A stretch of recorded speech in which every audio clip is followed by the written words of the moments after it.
Up here on third chain of islands, we've water fluctuations been what it's been. We've been on the lower side, been on a lot of negative tides over the last several days, but weather has improved greatly. It's been a much better past week, so we've been able to spend several days out on the water and had a moderate amount of success. We spent a day or two up here on the third chain, just working around the shell, working off of the mud, working off the deeper edges, which is where you're going to have to be. Of course, if you're up on the dugout ride in here, or Belden's Reef, that inside line there on that shell was the spot that we had our most success in there. Of course, that deeper edge. Like I say, with the negative tides and stuff, you really have to find those and know where those kind of places are. Of course, you got mud that's in there with it. So our primary thing that we located in and around these were redfish with a few sprinkled in trout.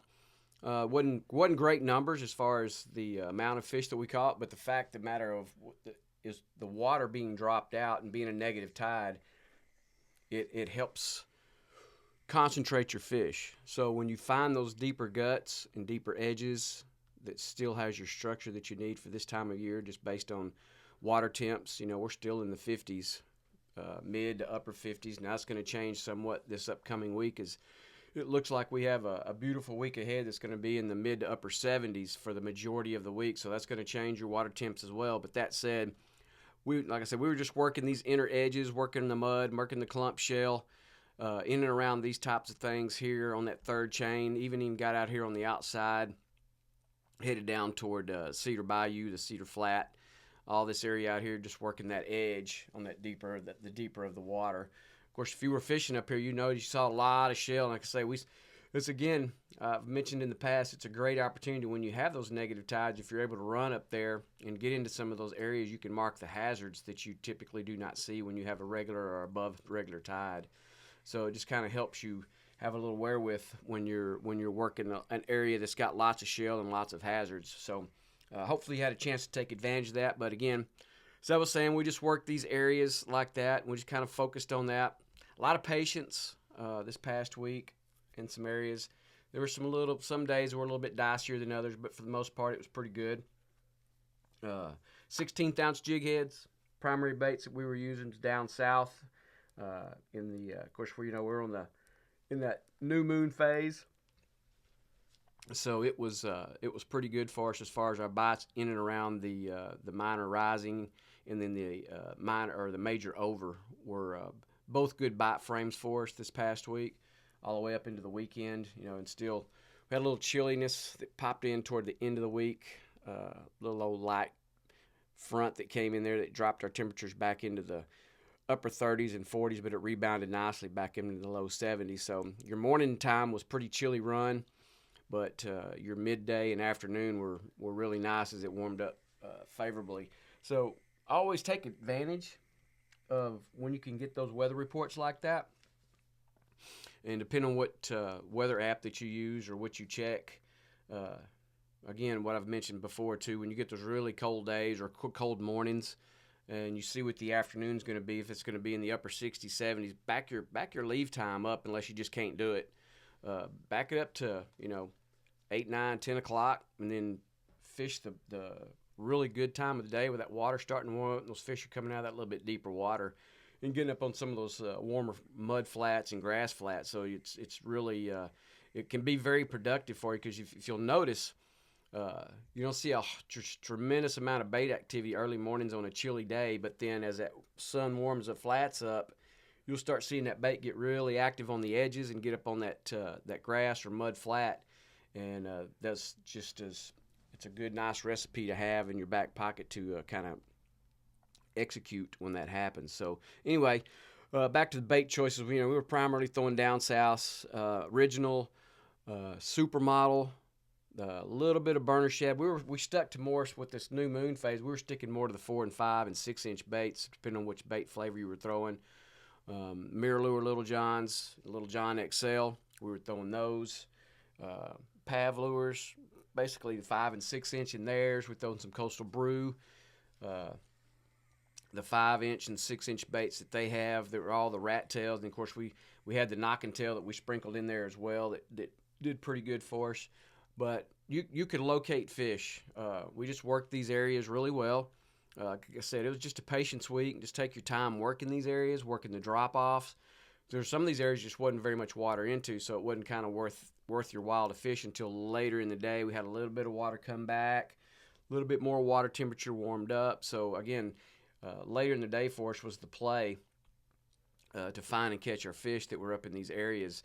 Like I say, the fish were scattered. There wasn't anything that was really concentrated. We were hoping we might come across a few bigger schools of redfish that may have been kind of warm up on some of these bigger flats like that.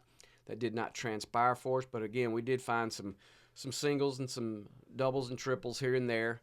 Some decent trout scattered out off on the deeper edges like that. Nothing really big, at least on the days that we fished up in this area here. So anyhow, like I say, the majors and minors are really important for us, and how that worked out and played out for us. That's when our most productive time frame was this past week, whenever we could plug those in. And then, of course, like I say, our weather pattern set up pretty well last week.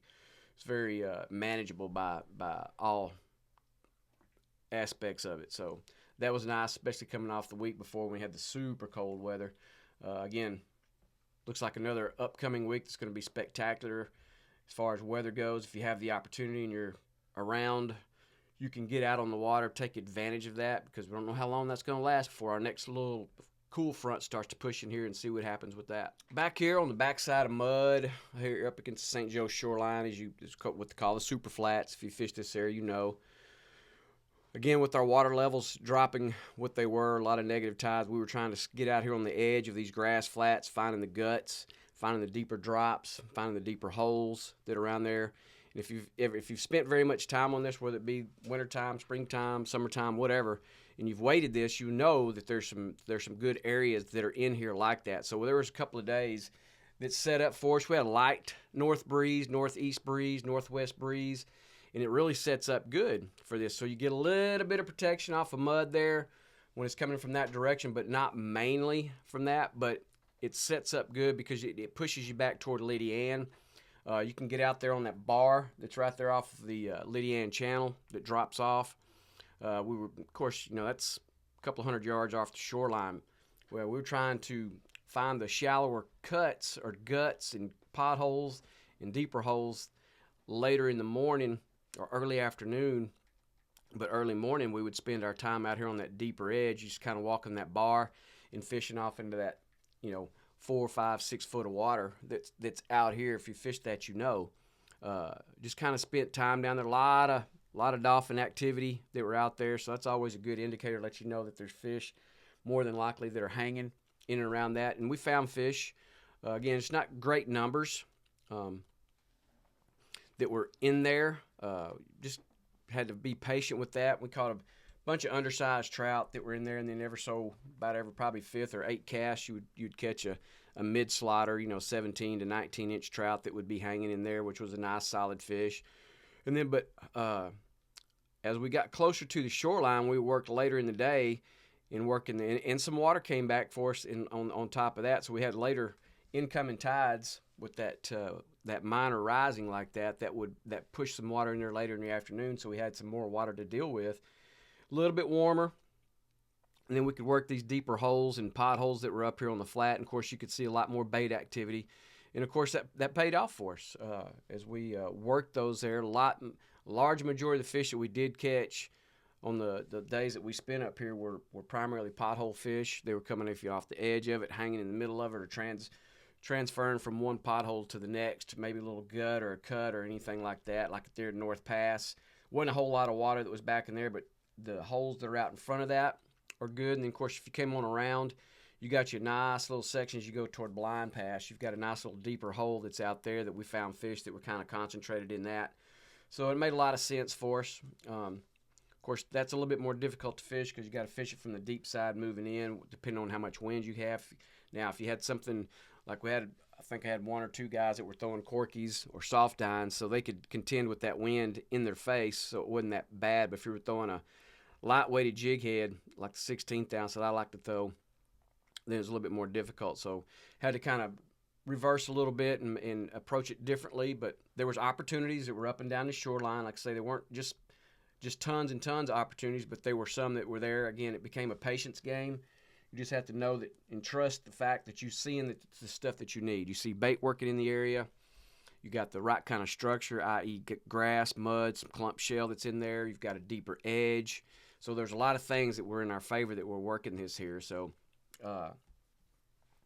again, same baits that we were throwing earlier, Little John XLs. Little John XL's been, I've spent more time throwing at this early in this year. I would say probably December and January. I probably threw it more than I've ever thrown it in the past. So very productive little bait. If you haven't thrown those a lot, have a few of them sprinkled in your box, because it's a nice little change of pace. It's not too big of a profile of a bait, but it's just enough to give it just a little bit more thickness and length in those fish. It stands out to them. So if they're looking for something just a little bit better, or a little bit bigger to eat, then that's a really great choice to go to.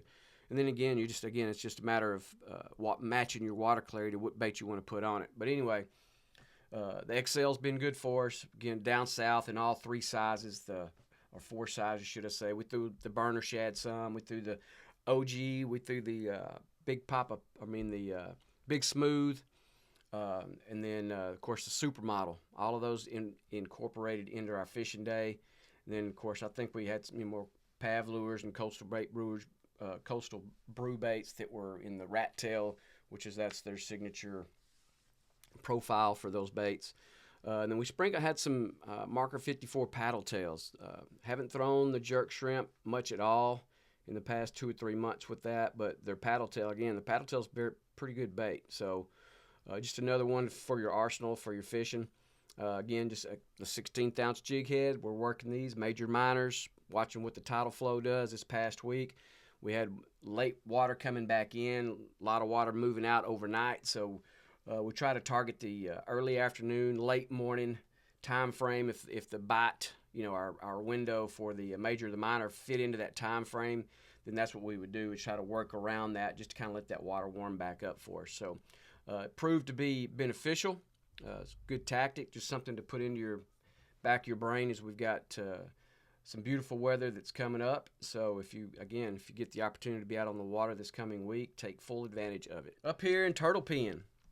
So when the conditions dictate to you where you can fish or where you need to fish based on what your tide levels are, i.e. negative tides, great positive tide, big bull tides, that's why I always tell y'all, always look at your tide reports every morning. And depending on the estuary you fish, depending on how familiar you are with particular estuaries, it automatically tells you where you need to be, what you need to go spend your time at, unless you just want to go prospect an area just to see if there's fish hanging there, which is fine. There's nothing wrong with that. But what I really like to do, again, with cooler water, northern winds, low water tide, no tides, negative tides, i.e., I like to get up here in these types of areas. Copano Creek, Turtle Pen, Port Bay area, parts of Italian Bend, somewhere around Newcombs and all those areas there where you've got deeper water access, even Swan Lake as well. You got deeper water access. At some point, you got it adjacent to a nice little mud or grassy flat that you can approach. So it takes care of both of what you need for a particular fishing day based on what your conditions are. So when we work up here in the Turtle Pen area, you've got 2 or 3 back lake mouths that dump out there, and I've told y'all several times it's super muddy up in there, so I like to target those when that water's cold. Those fish like to get in there, but sometimes if that water's not deep enough, if not enough water in it, it makes it difficult to fish. You can wade that to the mouths. I just wouldn't recommend you get up in the mouths because it gets super muddy in there. Stay away from it, 20 or 30 yards, and it's very wadeable. A little squishy, but it's not unmanageable by any means. So working those types of areas like that, working this back shoreline, working down toward Copano Creek, you got the nice little gut that's back in here. That's a nice little deep drop-off. It'll help concentrate fish.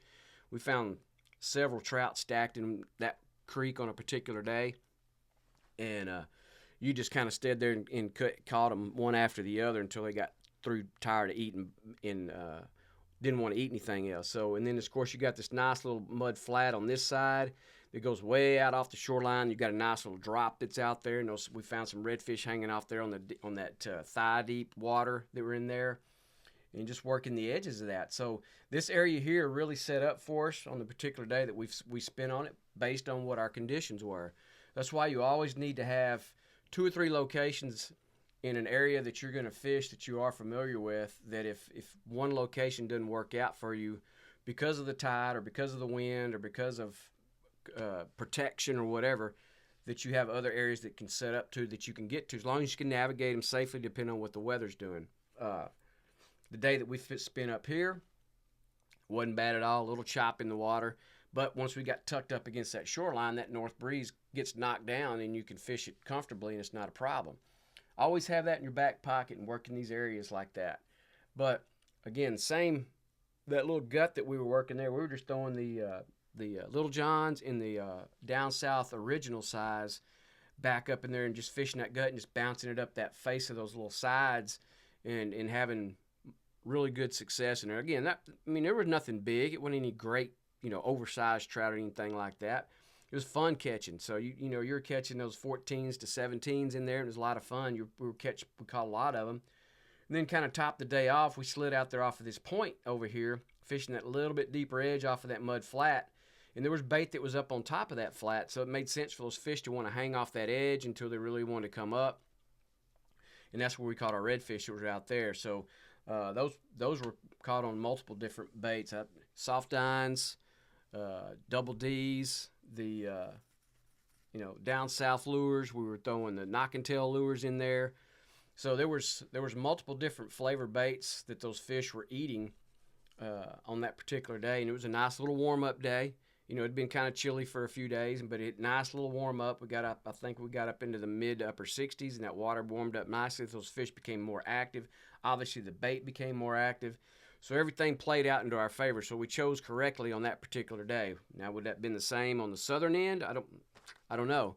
You have the same structure, you have the same setup, and all that kind of stuff. So when you start plugging in all the good stuff that you need to have in your favor to be successful, then you just go to work and just spend your time being patient. This time of year is always more patience has to be involved into the winter months, because it's just so unpredictable as far as what's going to happen tide-wise, unless you're just watching it every day. But that said, like I said, we had the main things that we really focused on when we were up here is we wanted to really put in against the minor rising on that particular day, and then have an earlier moon over on our back pocket as we fished this particular area. And again, weather-wise set up for us nicely, so everything played out perfectly. So anyhow, when you get those days like that, really take advantage of it if you're able to.